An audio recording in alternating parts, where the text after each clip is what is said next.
Get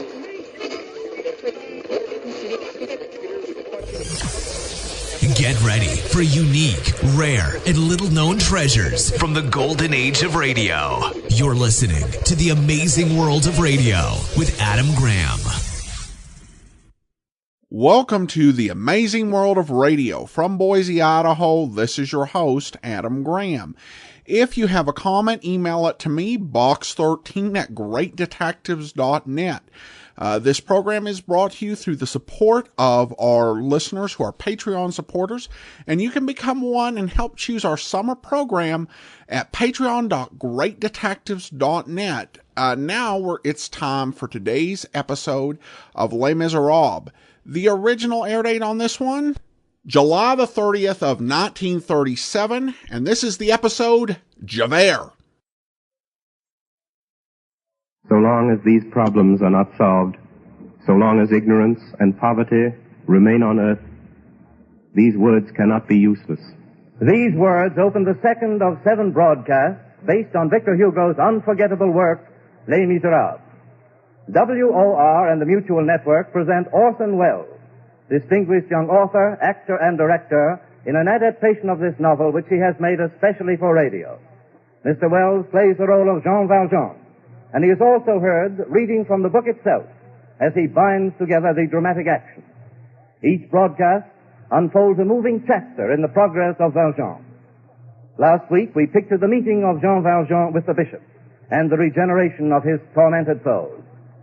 Les Miserables, Part 2, the episode which is called Javert.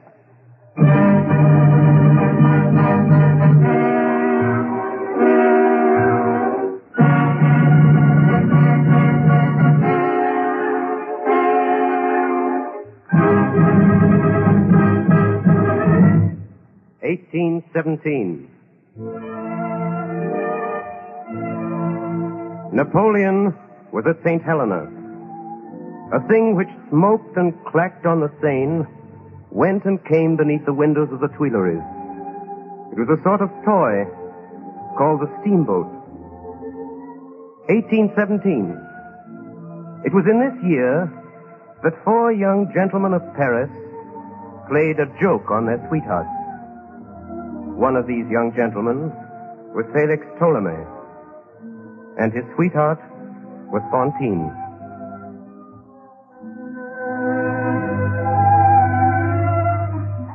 Excuse me, please, ladies. Yes? What is it? It's something your gentleman left for you. Well, there's no address. See what's written on it, Fantine. It says, "This is the surprise." What's inside? Just a moment. Sweetheart, at the moment when you read this, 4 mettlesome horses will be bearing us back to our mamas and papas. We are returning to society, to duty and to order on a full trot at the rate of 3 leagues an hour. Mourn for us rapidly and replace us speedily. Adieu. Signed Blancheville, Famille Listelet, and Felix Ptolemy. P.S. The dinner is paid for.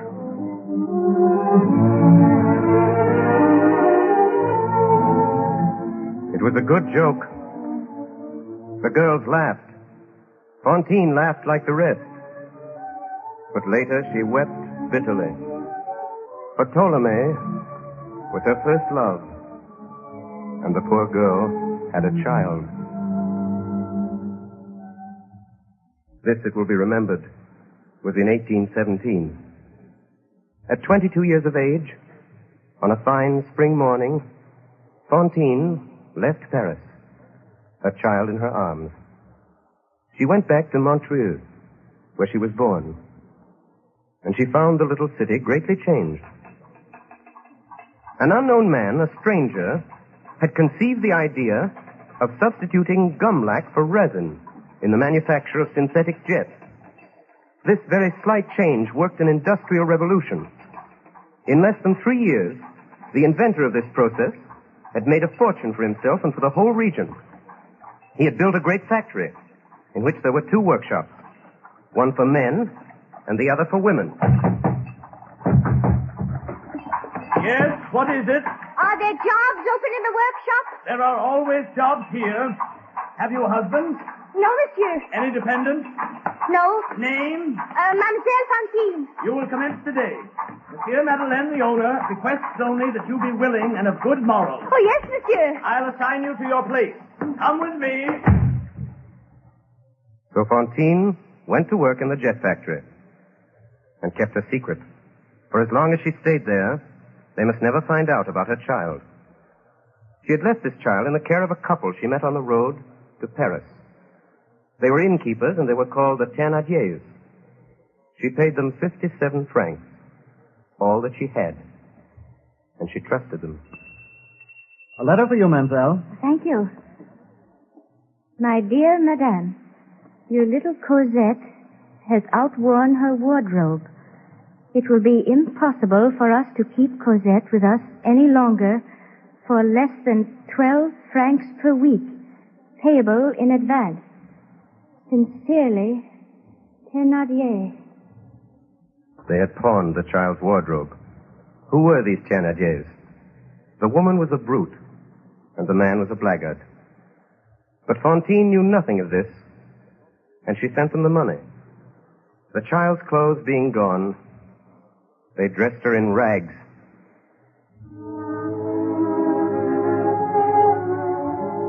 And they fed her on scraps, little better than a dog, and a little worse than the cat. They put her to work. She was made to run errands, to sweep the rooms and the yard and the street.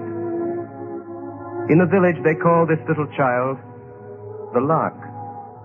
This tiny being no larger than a bird, trembling, frightened and shivering, awake each morning, first of all in the house and in the village, and always on the street or the fields before dawn.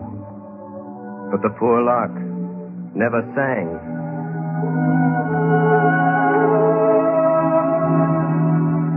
Fantine took a small room and furnished it on the credit of her future labor. She worked hard, thought of nothing but Cosette, and was almost happy. Not being able to say she was married, she took care not to speak of her child. But the women began to whisper in the workshop, and Fantine was watched. More than a few were jealous of her fine teeth and her golden hair. Mademoiselle. Oh, yes, monsieur. You have been with us in this establishment for over a year. Here are 50 francs. 50 francs? They are donated by your employer, Monsieur Madeleine. They will cover your expenses. I must ask you to seek employment elsewhere. Elsewhere? What do you mean? Mademoiselle, the existence of your child has been revealed to us. Good day, mademoiselle. Fantine offered herself as a servant, but nobody wanted her. She began to make coarse shirts for the soldiers. For 12 sous, she sewed 17 hours a day, but her creditors gave her no rest. How could she pay? She couldn't. How could she live? She learned.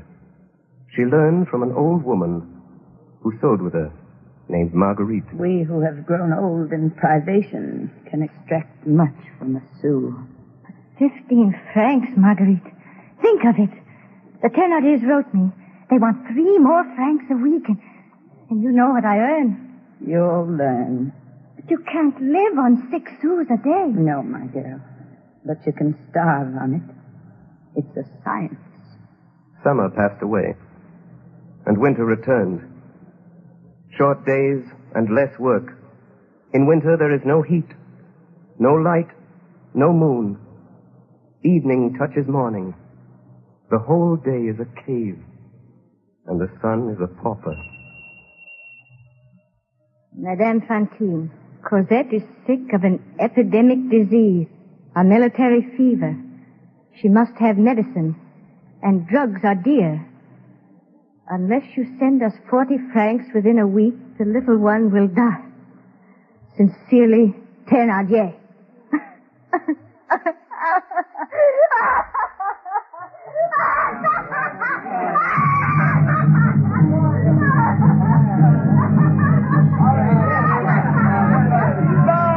And unwin. Lotions and scents. The secrets of the Orient.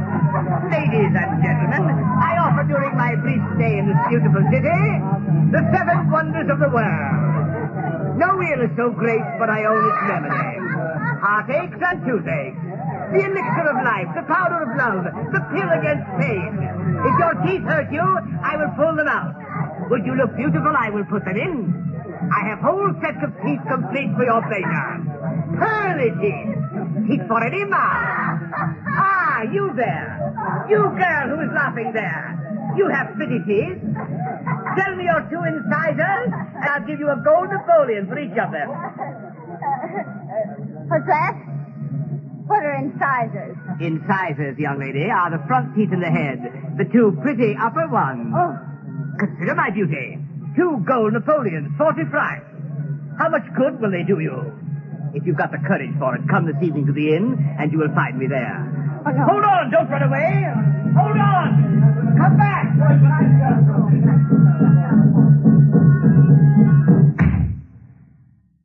What's happened? Oh, God help me. Well, where have you been? In the square, there was a traveling dentist. He wanted to pull out my 2 front teeth.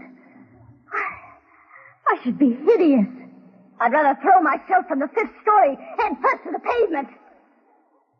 He told me he'd wait for me at the inn. What was it he offered you? 2 Napoleons. That's 40 francs. Yes, 40 francs. They shouldn't allow it. Marguerite, what does it mean? Military fever, you know? Well, it's a disease. Does it need many drugs? Terrible drugs. How does it come on you? Comes in a moment. Does it attack children? Do they die of it? He told me to wait for him at the inn. The next morning, when the old woman went into Fantine's chamber before daybreak, for they always worked together and so made 1 candle do for 2, she found Fantine sitting there on the couch. She had not been to bed. Her cap had fallen in her lap. The candle had been left to burn, and it was almost gone. The old woman looked at her. What's happened now? Cosette won't die of that sickness for lack of drugs. Look there on the table. 2 gold Napoleons. A fortune. Where'd you get them? I got them. Then Fantine smiled. The dying candle lit up her face. The corners of her mouth were stained with blood. The 2 teeth were gone.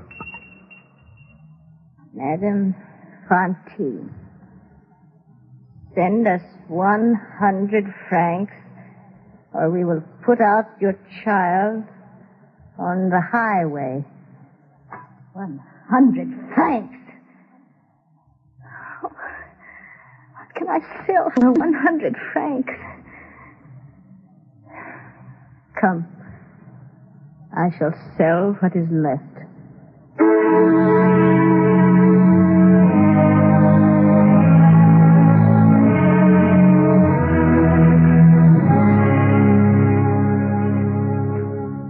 What is the history of France? It is society buying a slave. From whom? From misery. A soul for a bit of bread. Alas, what are these destinies? Why are they so? He knows that sees all the shadow. He is alone. His name is God.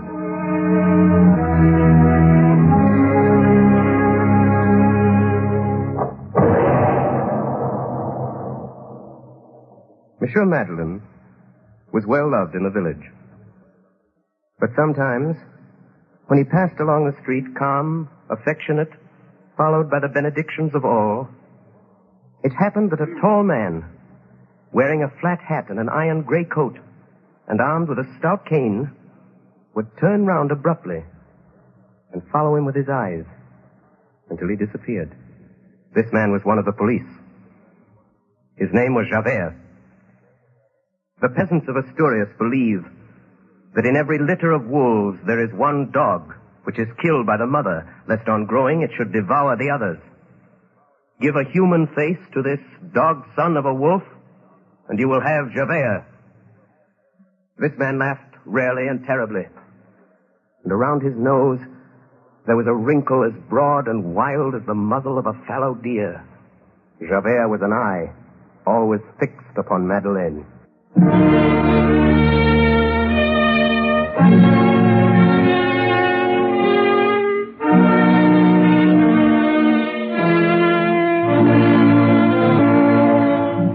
The notebook of Inspector Javert, January 9th, 1818. Who is Madeleine?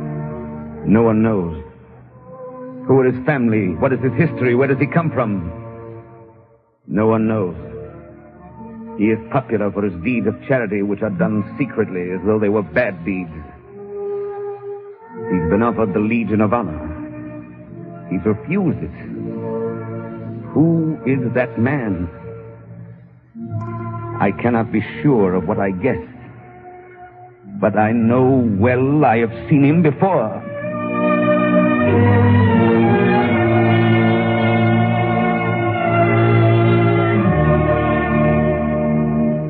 April 10th, 1820. Madeleine is in mourning for a certain Bishop of D. I watch him carefully. His speech is more mannerly, and his accent more refined than it was when I first came to the city. He walks strangely, with one foot dragging. He knows I am watching him.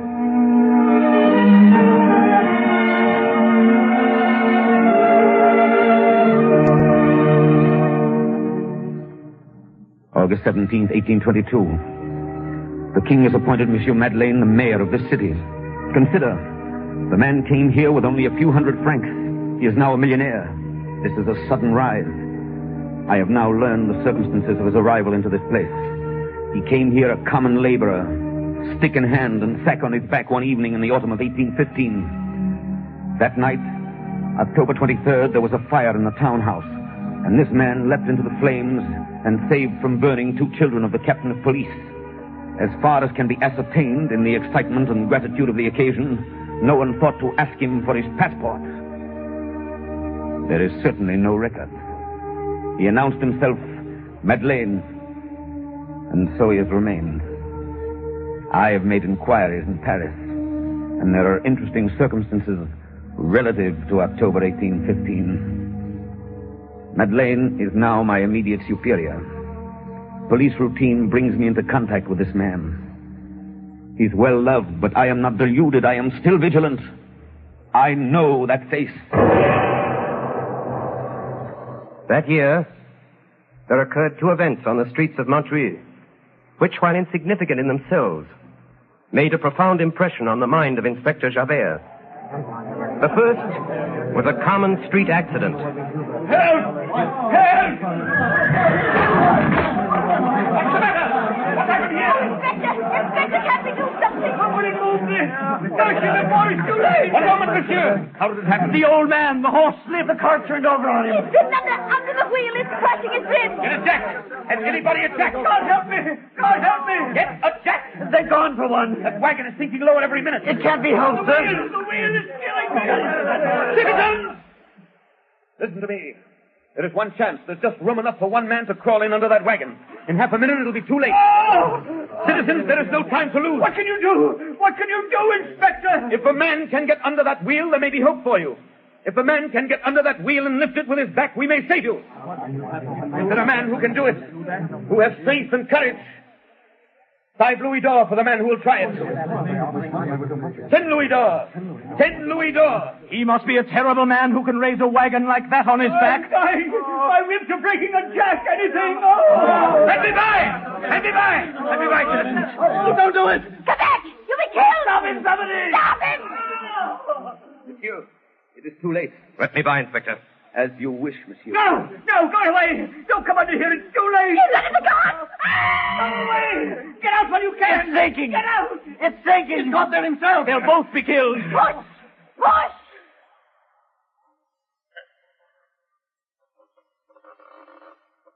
It's lifting. Push. Push! Push.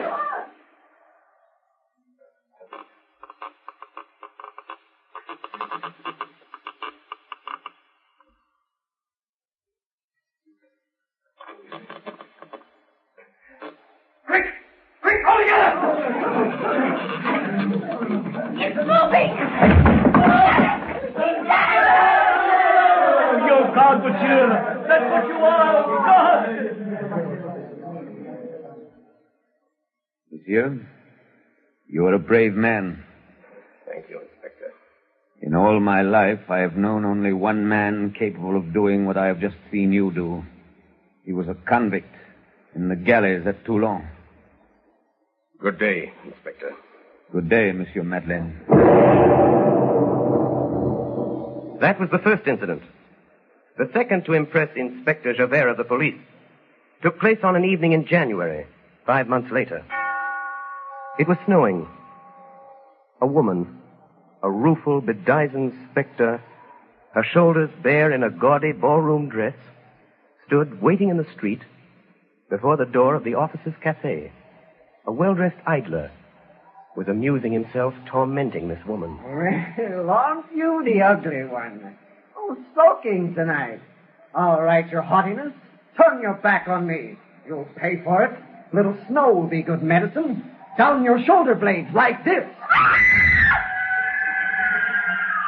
The girl, screaming with rage, turned on him and buried her nails in his face, using the most frightful words that ever fell from the off-scouring of a guardhouse. A large crowd formed about them.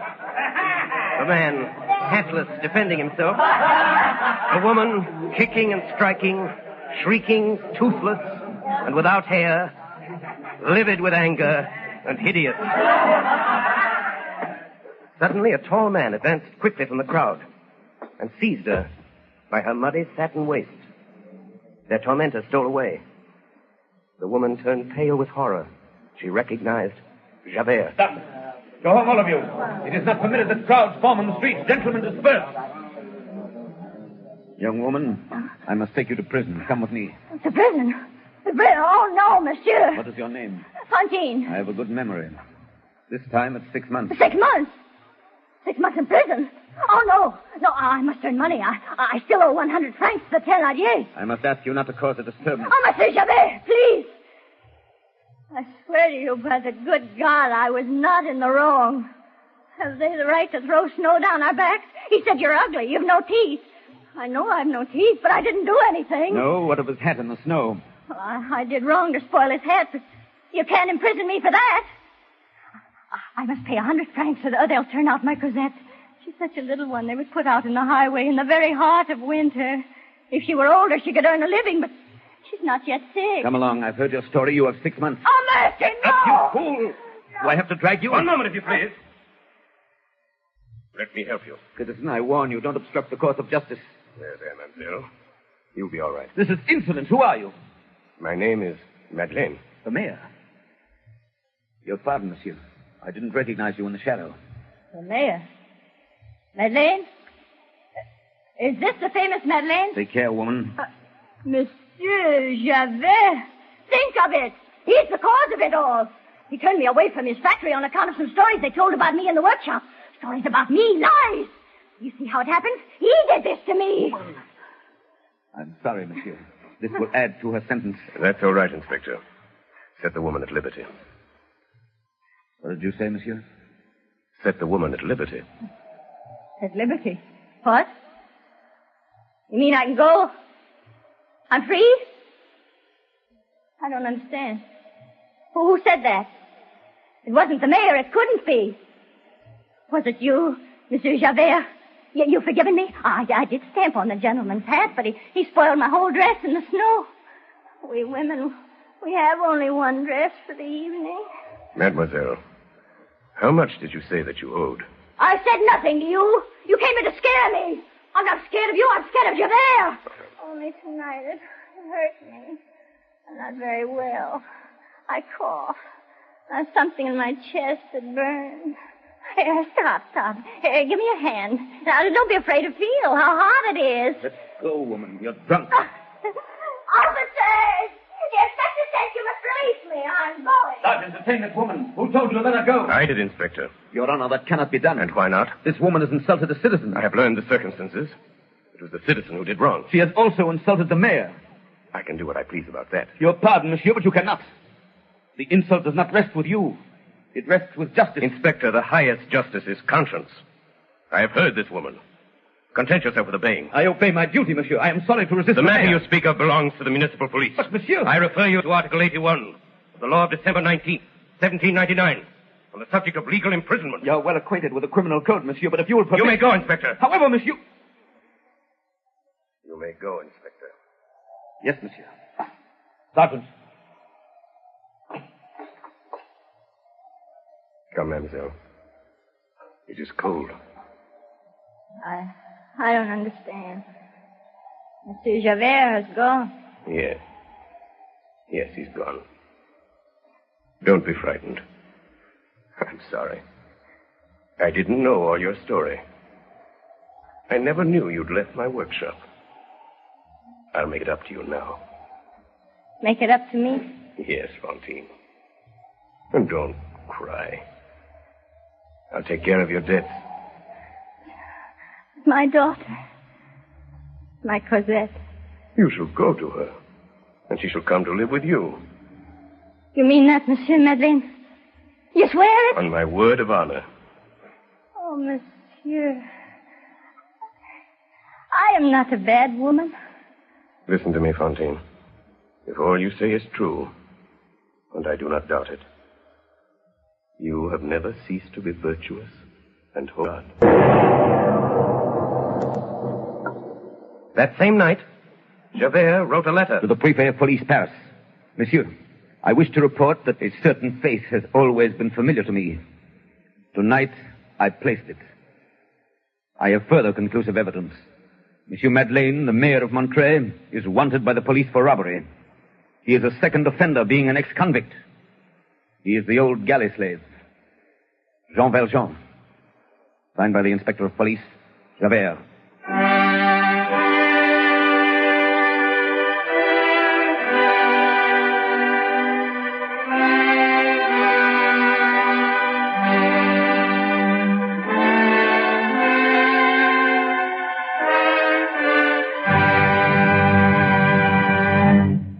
AWR and the Mutual Network have presented Part 2 of Victor Hugo's compelling novel, Les Miserables, the episode which introduced Javert. Orson Welles played the role of Jean Valjean and also read the narrative passages of the presentation which he has created especially for radio. Assisting Mr. Welles tonight were Martin Gable as Javert, Agnes Moorehead, Ray Collins, Betty Gard, Hiram Sherman, Alice Frost, and others. Next Friday evening at 10 o'clock, Eastern Daylight Saving Time, we shall present Les Miserables in its third phase, the episode which portrays the death of Fantine and the capture of Jean Valjean.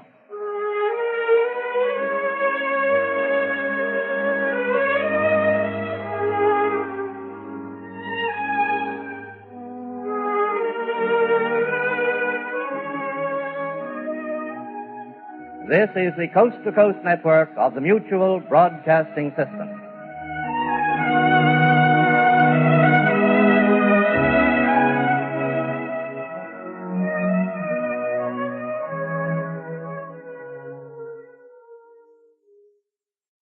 Welcome back. It's another really well-acted episode.